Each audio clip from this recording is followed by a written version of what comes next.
Ki Bagus, Ya, ada yang mau saya tanyakan. monggo monggo. Ki Bagus tuh biasanya kalau malam satu suro tuh ngapain aja sih? Malam satu suro saya ngapain aja? Oke.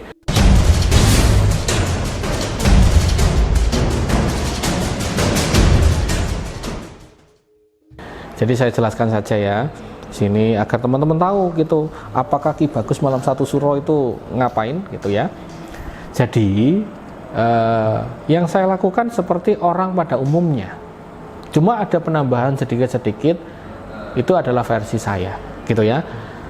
Malam satu suro saya jelaskan sedikit mengenai miskomunikasi di dalam sejarah ya.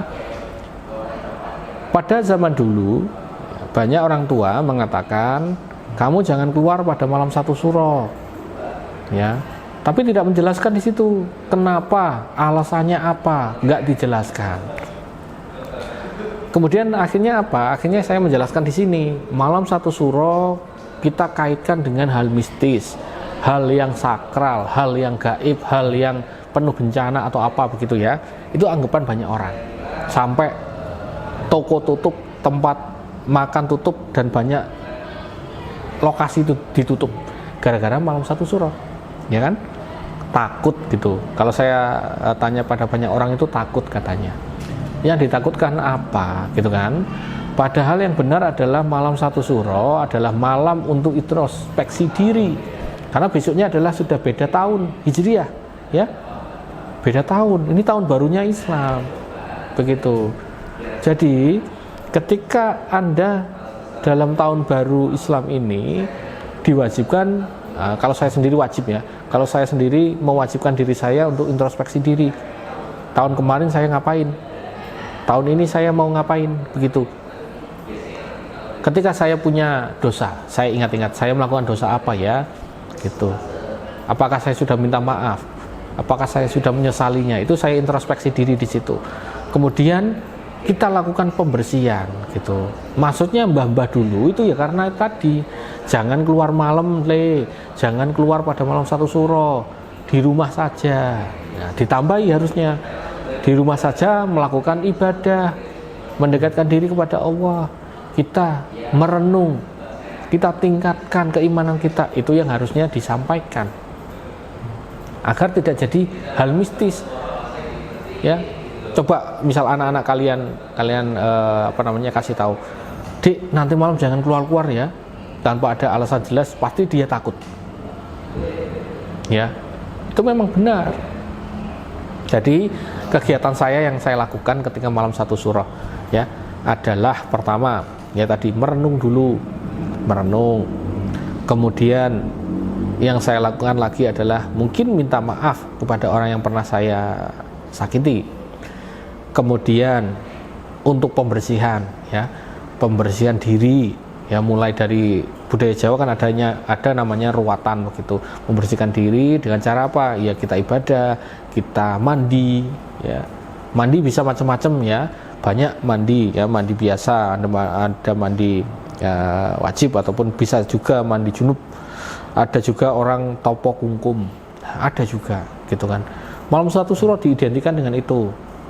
Ingat teman-teman semuanya, topo kungkum ataupun berendam di di sungai, di danau, di air terjun, itu tujuannya satu kok, untuk membersihkan saja ya, untuk membersihkan, bukan untuk apa-apa, bukan untuk minta kekayaan, bukan, untuk membersihkan.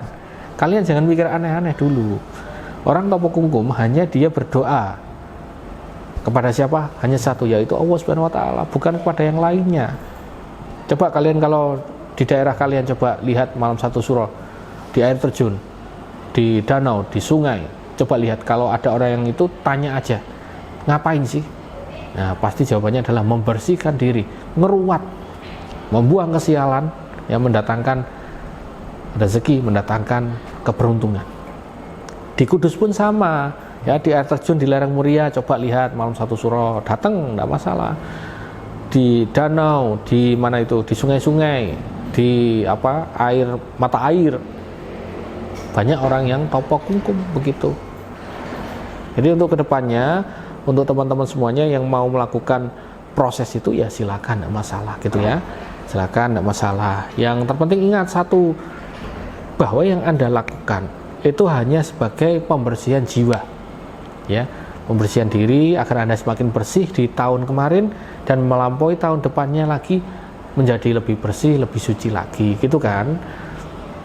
Dan andai kata mengenai benda bertuah yang mesti ataupun sering dirawat oleh seseorang ketika malam satu suro, itu pun juga membersihkan saja, membersihkan secara wujud dan energinya, tidak masalah kok, hanya dibersihkan. Wong saya sendiri membersihkan, ya cukup membersihkan, berdoa kepada Allah Subhanahu wa taala, ngolesi minyak biar wangi, gitu aja. Tidak usah repot-repot perlu ritual aneh-aneh, tidak. Gitu. Itu yang menjadi agenda saya ketika malam satu suro. Bahkan nanti malam satu suro malah adik saya nikahan, gitu. Lu gak takut Ki? Takut sama siapa? Ya, uang hidup mati seseorang, kekayaan, jodoh itu dari Allah Subhanahu wa taala. Sudah digariskan kita sejak kita di dalam kandungan 4 bulan itu sudah digariskan takdirnya. Ngapain takut kok malam satu suro? Ini aneh ini, ya. Ini kerasahan di dalam hati saya. Malam satu suro itu malam tahun barunya Islam. Kok malah ditakuti? Kenapa kok malam tahun barunya Masehi kok kalian sorak-sorak membakar kembang api, kok kayak itu bangsa Majusi, penyembah api, ya kan? Anehnya di situ. Makanya banyak para ulama itu tidak suka ketika malam tahun baru Masehi. Banyak di situ kejadian yang tidak berfaedah. Kok malah lebih mending orang Jawa dulu, udah jangan keluar rumah, biar apa, orangnya anteng di rumah, diem, nggak terjadi apa-apa. Coba bayangkan malam tahun baru Masehi. Ini saya pengamatan saya, pernah saya muda juga kan, saya ngamati teman-teman saya, banyak anak gadis hilang perawan di malam tahun baru. Saya jamin. Analisa bisnis ini, penjualan di Alfamart, Indomaret, kondom lipat ganda di malam tahun baru. Kenapa? Saya punya rekan banyak, adik saya seorang manajer di Alfamart, gitu.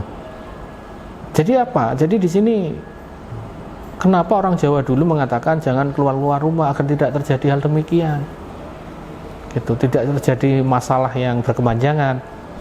Udah di dalam rumah aja ngelakuin apa begitu ya, ngelakuin pembersihan diri, belajar kayak ngapain kayak begitu, daripada Anda keluar punya masalah gitu kan ya, buang-buang uang, bakar uang dengan petasan ya, kayak penyembah api kayak gitu. Oke, ini hanya keresahan saya ya. Kalau Anda terima ya monggo gitu, kalau enggak terima kita ngobrol aja gitu di kolom komentar, monggo silakan. Oke, semoga bermanfaat ya tadi Mbak ya untuk keseharian saya ketika malam satu suro ya, semoga bermanfaat. Sekian dari saya, wassalamualaikum warahmatullahi wabarakatuh.